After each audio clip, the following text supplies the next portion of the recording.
Hello dear students, आज हम पढ़ेंगे इंट्रोगेटिव सेंटेंस। और इंट्रोगेटिव सेंटेंस में हम सबसे पहले पढ़ेंगे इंट्रोगेटिव सेंटेंस के नियम। और हम कौन से इंट्रोगेटिव सेंटेंस पढ़ रहे हैं? प्रेजेंट परफेक्ट टेंस के।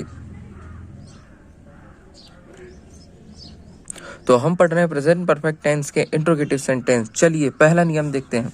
यदि वाक्य क्या से शुरू है, यानी क्या मतलब क्वेश्चन वर्ड से शुरू है, तो सबसे पहले हेल्पिंग वर्ब हैज या हैव का प्रयोग करते हैं, क्योंकि क्या से शुरू होने वाले वाक्यों में क्या की अंग्रेजी नहीं लगाई जाती।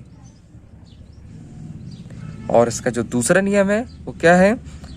यदि प्रश्नवाचक शब्द बीच में आए तो सबसे पहले उस प्रश्नवाचक शब्द की अंग्रेजी लिखते हैं, फिर हेल्पिंग वर्ब लिखते हैं। स्ट्रक्चर क्या है देखते हैं। हैज या have plus subject plus main verb की third form plus object plus other word, ये हमारा क्या होगा? पूरा स्ट्रक्चर होगा। ठीक है। और हम अभी क्या पढ़ रहे हैं? प्रेजेंट परफेक्ट टेंस में इंट्रोगेटिव सेंटेंस को पढ़ रहे हैं। तो इसमें पहला वाक्य का हम अभ्यास करते हैं। पहला वाक्य है, क्या वह कपड़े धो चुका है? अच्छा, ये जो सेंटेंस है, ये जो हम पढ़ रहे हैं, उसमें देखो पहला जो शब्द है वो क्या आया है? क्या आया है। ठीक है, मतलब क्या शब्द पहले आया है। और ये क्या है? क्वेश्चन वर्ड है। मतलब क्वेश्चन वर्ड यदि शुरुआत में आता है तो हमने नियम क्या पढ़ा था कि पहले क्या लिखना है? हमको हेल्पिंग वर्ब लिखना है। तो उसी नियम के अनुसार हमने क्या किया? सबसे पहले हेल्पिंग वर्ब लिखा।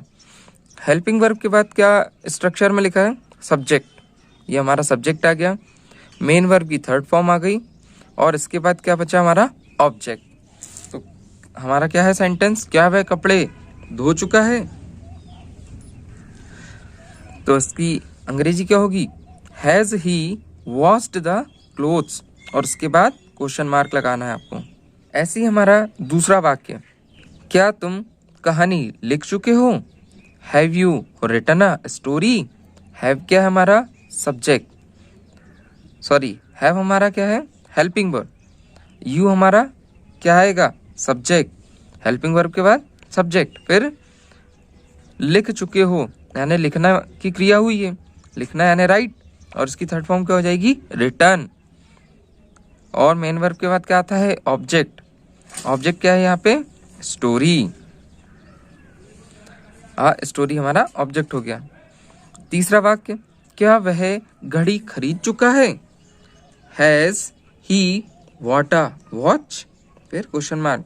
तो हैज हेल्पिंग वर्ब, ही हमारा सब्जेक्ट, मेन वर्ब की थर्ड फॉर्म और ऑब्जेक्ट। चौथा वाक्य, क्या तुमने यह पूरा किया है? हेल्पिंग वर्ब हैव, फिर सब्जेक्ट, मेन वर्ब की थर्ड फॉर्म, ऑब्जेक्ट और यहाँ पे क्वेश्चन मार्क। ये हमारा 4 वाक्यों का अभ्यास हो चुका है। अब हम 5वां वाक्य देखते हैं जो इसी टाइप का है, हमारे पहले नियम पर आधारित है। तो 5वां वाक्य क्या है हमारा? क्या मैंने तुम्हें पढ़ाया है? Have I taught you? Helping verb, subject, main verb की थर्ड फॉर्म और ऑब्जेक्ट। अब नियम 2 का स्ट्रक्चर क्या होता है? तो नियम 2 का स्ट्रक्चर में बहुत ज़्यादा कोई अंतर नहीं होता। नियम 2 का स्ट्रक्चर में स्टार्टिंग में हम क्या लिखते हैं? WH वर्ड यानी क्वेश्चन वर्ड को पहले लिखते हैं। बाकी का जो नियम होता है वो पूरा पूर्ववत ही होता है। जैसा हमने पहले नियम देखे थे, उसका स्ट्रक्चर देखे थे, वैसे ही सेम रहता है। बस ऐड क्या होता है? Extra question word. ठीक है डियर स्टूडेंट्स, अब हम क्या करते हैं? इस स्ट्रक्चर के आधार पर कुछ वाक्यों का अभ्यास करते हैं, जिससे हमें सेंटेंस बनाने में आसानी होगी और ये जल्दी हमें समझ में भी आ जाएगा। तो पहला वाक्य है, तुमने आज क्या पकाया है? What have you cooked today?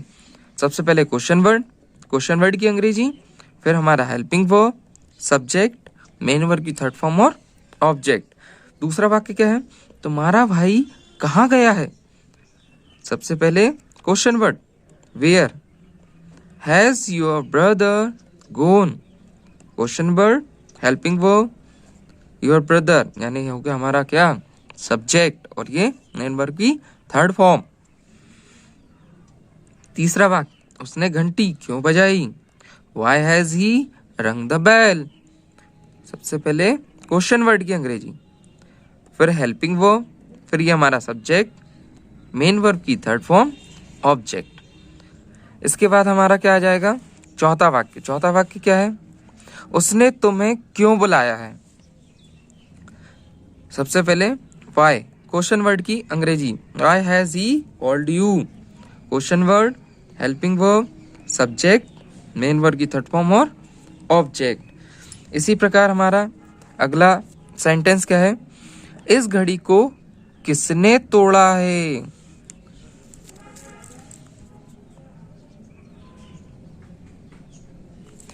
इस घड़ी को किसने तोड़ा है? Who has broken this watch?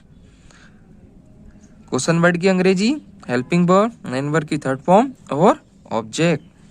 पांचवा वाक्य क्या है?